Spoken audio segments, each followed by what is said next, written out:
already packing. Come with me, I'm not really asking. We'll get away to a place where we don't know. About to see the world in action.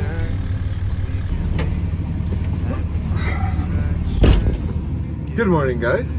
I am currently in Crowsnest Pass right now, and there is a heat wave. So it's early morning, 7 a.m., and I'm gonna go try to get some mountain biking in before it gets super hot out. Now, I haven't had the mountain bike out yet this year, so I'm sure it's gonna take me a bit to get it sorted. Hopefully everything works out. There's a couple trails in Crowsnest Pass that I've wanted to try over the years, and finally getting to, so super excited. But all right, let's get going.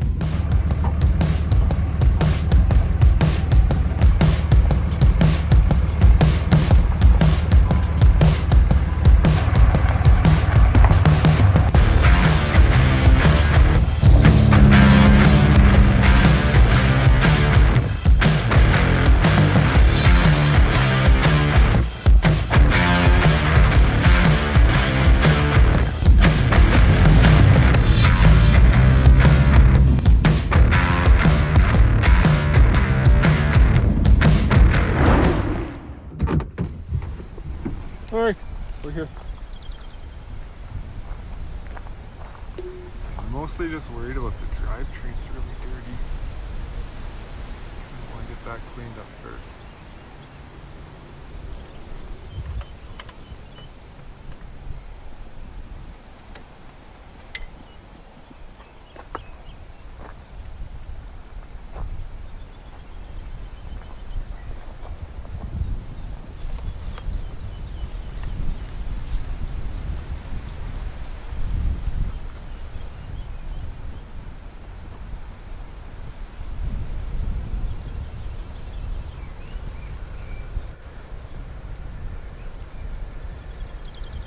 Alright guys, I'm gonna start climbing now. It's already getting really hot out.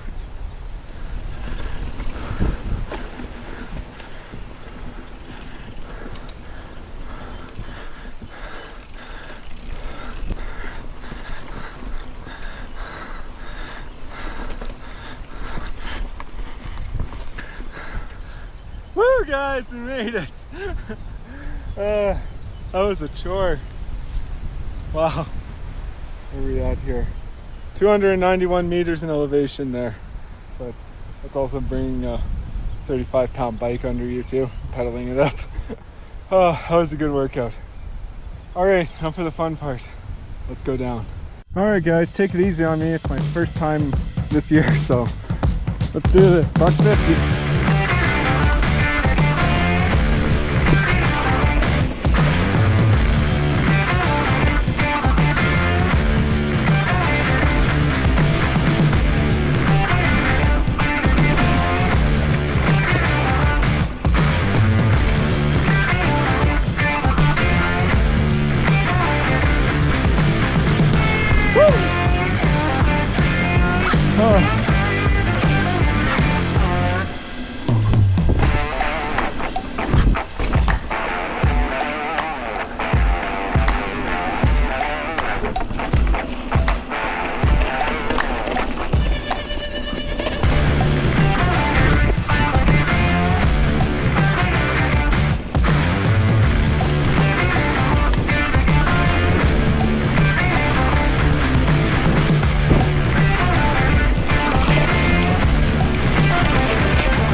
Guys, we're back at the camper now.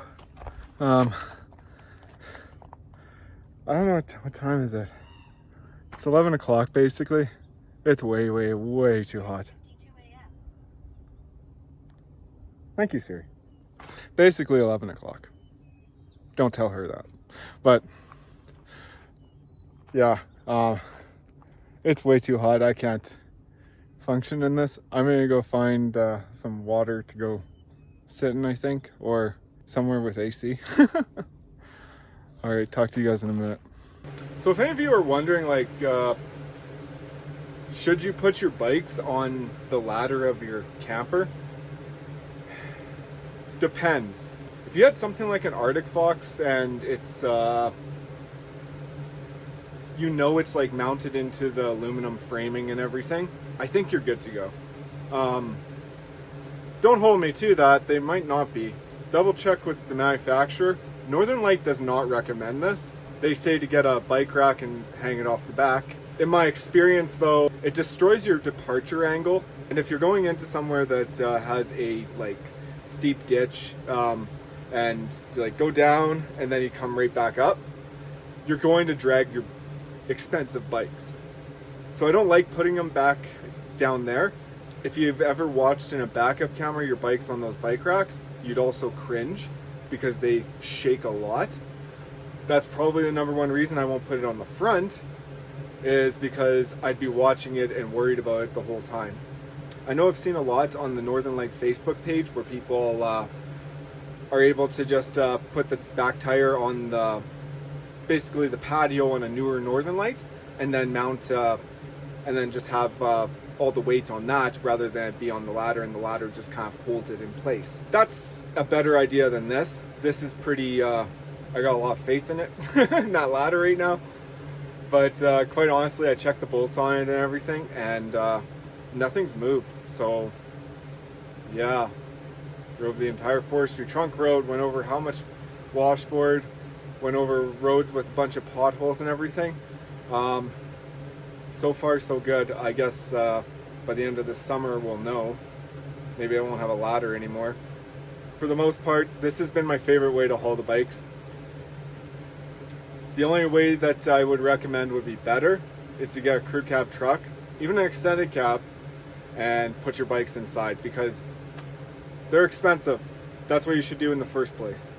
Or if you have a van and you're doing a build out that you have a garage that you can put your bikes in, because having them on the back kind of sucks. Having them outside sucks. Everyone can see them, and I just assume everyone wants to steal them. And talking about my security system on there, the chain I put on there, when they went to cut the chain when I bought it, it actually broke the saw. If a crackhead comes with a grinder and tries to cut through that, good luck. The wrapping doesn't really do anything. You can cut that with an X-Acto knife, to be honest. I use it so it doesn't have metal on metal rubbing up against the bike, and it's actually kept it pristine. It doesn't leave any marks on it. So yeah, I would recommend if you are going to go with a bike rack type, Rocky Mounts makes one that is $1,000 Canadian. It has actually a swing out on it, and it is a tire mounted one, so it holds onto the bike by the tires, not by the frame. That's what you want. You only want the bike rack to touch the tires, you don't want it to touch the frame. I have had many of these bike racks where they've touched the frame, and I have scuffs on this bike just because of that, and my last bike just because of that. I've heard the brand One Up is a really great bike rack too. They look beefy. I don't know if they would shake as much, but I found the shaking doesn't actually come from the bike rack, it comes from going into the hitch mount. And I put stiffeners on that and everything, and it's still just, it just don't work. I am very much enjoying this bike rack, so this is how I'm going to do it from here on. Yeah, it's way too hot. I tried sitting in the camper for a little bit, but that wasn't working out. I need to go find somewhere with shade to park or something like that. Or find somewhere to hang out that has AC. If you're looking at buying a truck camper, be sure to find one with AC. So interesting problem. One thing I'm noticing is under acceleration, and this might just be because it's hot out too, but I'm getting like excessive black smoke out of this truck. Like, not, it's like even under like a little acceleration, there's like a black haze coming out. It's like, it's a little obnoxious. Now, by all means, this is my first 5.9, but the last time I had excessive black smoke, I had an injector go. So hoping it's not that. First thing I'm going to do is change the air filter on it right now, because I didn't do that in my last oil change, and I was just holding off for another 5,000K, but maybe it's time to do it because I did just drive a gravel road for how long, so.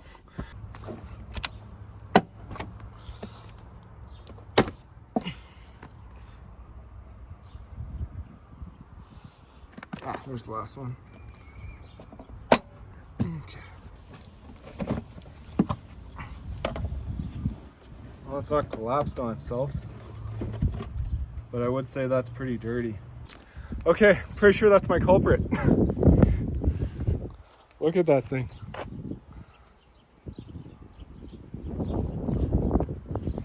Oh, that's actually kind of a relief. I hope that's it. Okay. There's the parts store here. What did I do with it? Oh man. Silly me, I left it up here.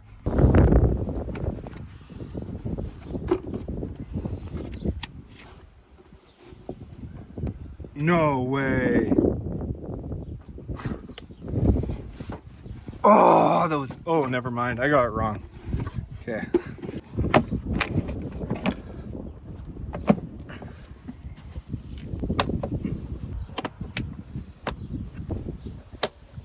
Voila. Okay, I'm like 75% sure that was the issue. Yeah, everything looks good. Going down the trunk road and going just all these little gravel spots and everything, just driving over to park somewhere. Before I used to change my air filter every 20,000 kilometers. I think I'm gonna have to start doing it every 10,000. Mostly just because like going down these gravel roads and stuff, it's just harder on it. It's more severe service for it, and I'm really hoping that was the issue. I'm pretty sure it isn't an injector. If it is, then it's on its way out and it'll be probably about another month of life left in it or something like that.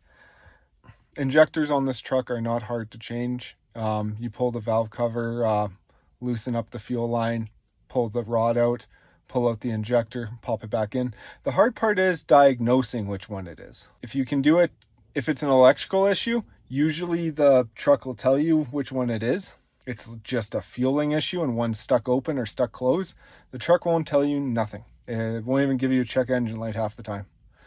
It'll either just overfuel it and melt your piston, but there's a lot of signs before that happens. I should have changed that air filter back a while ago, but hindsight's 2020, right?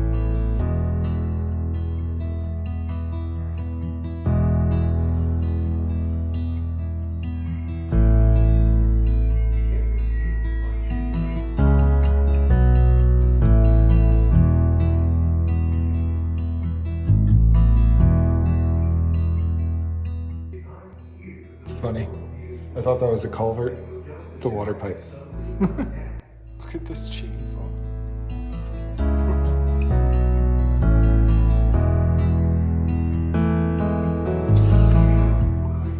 Chain's actually kind of sharp still.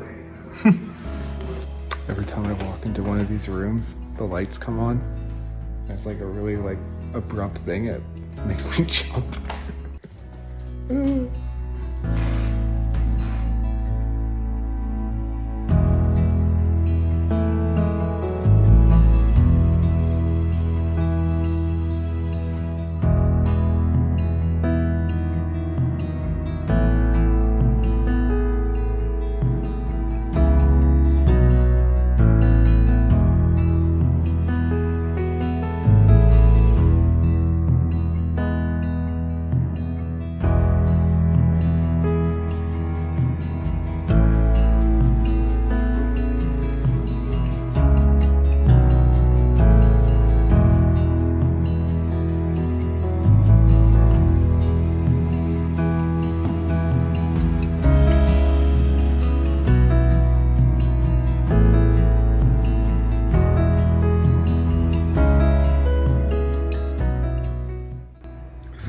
Van life.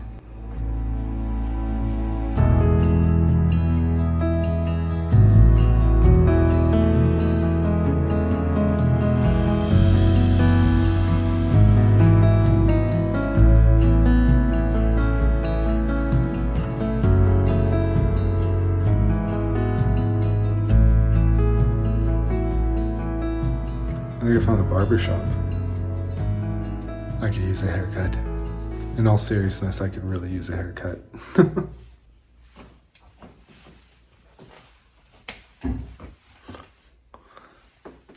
See what I mean? Freaks me out every time. I complain about our roads today. Just outside here, checking out downtown Coleman.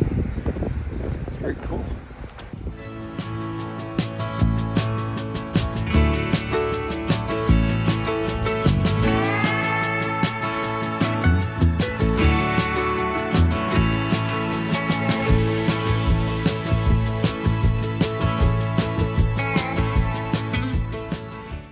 Oh my god. It is cooking out here. Whew.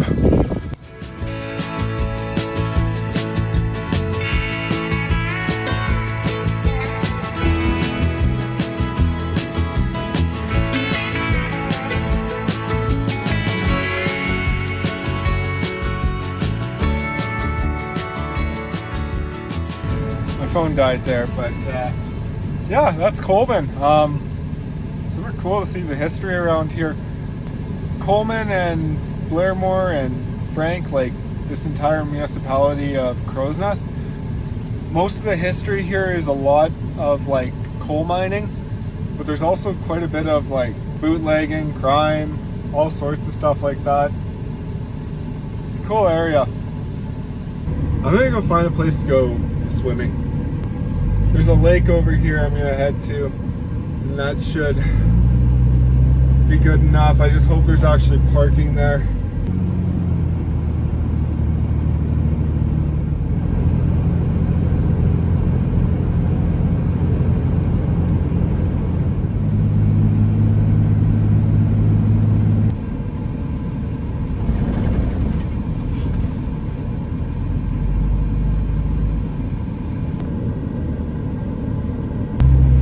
That's crazy because yesterday there was a fire advisory.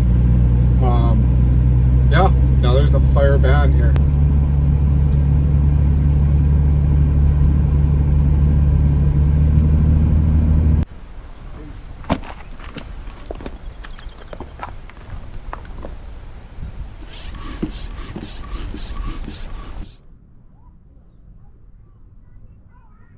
Much better.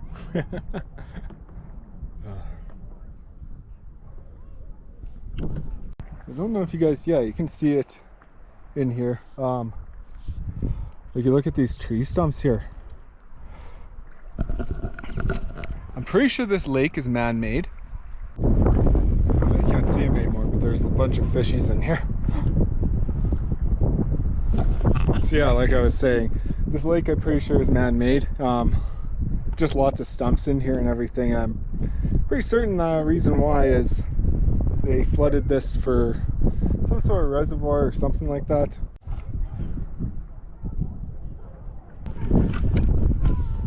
The wind's just pushing me along out here. I'm just a sail.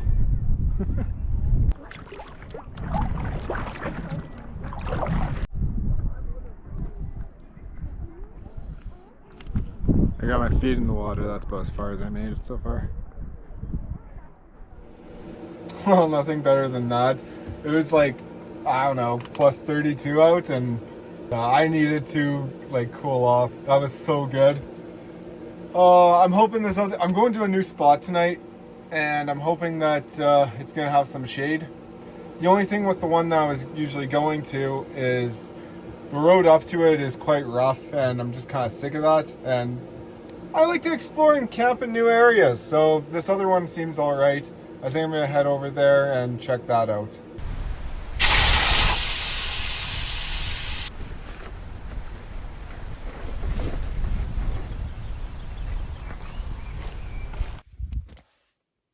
Okay, let's get out of here.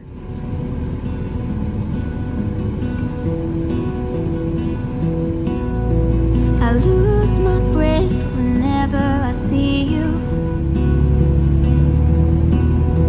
You stole my heart, what is it that you do?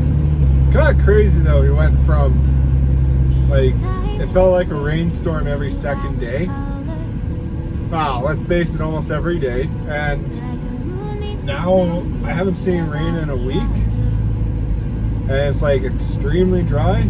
I don't know. It might have been drier down here in the first place, but on the Forestry Trunk Road, it was definitely very wet. And even in Saskatchewan, it was super wet there too. Weather, I tell ya.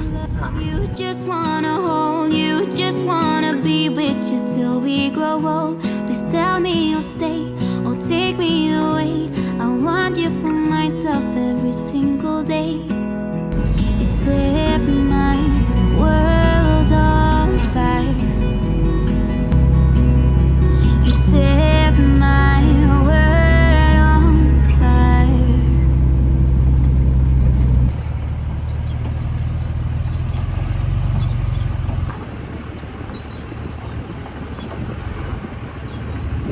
Okay, I've had it with this road.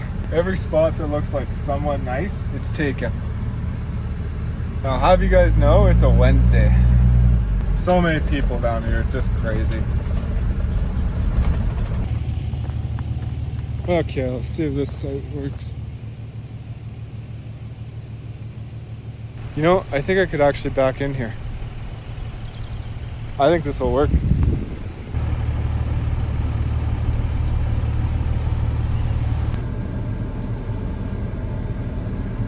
Oh yeah, this will fit. This will fit nicely.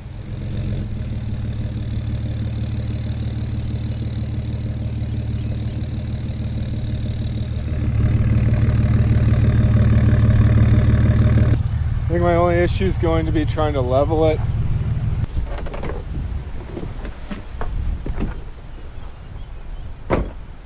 All right, that's as level as I'm going to get it.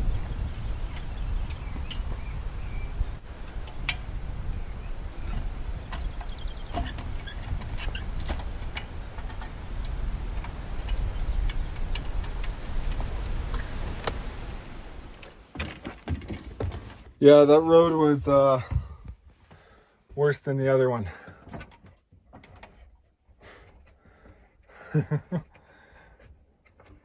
In that case, I probably should have just stayed at my other spot there. Oh well. Is what it is.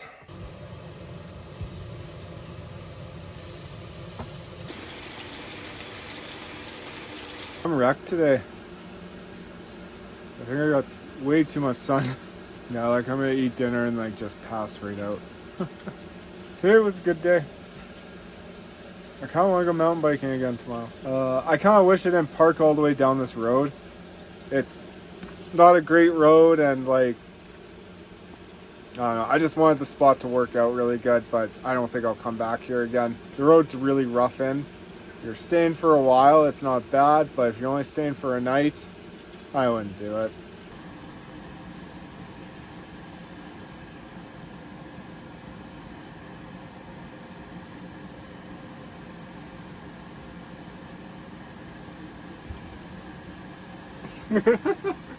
Oh, that's a messy one.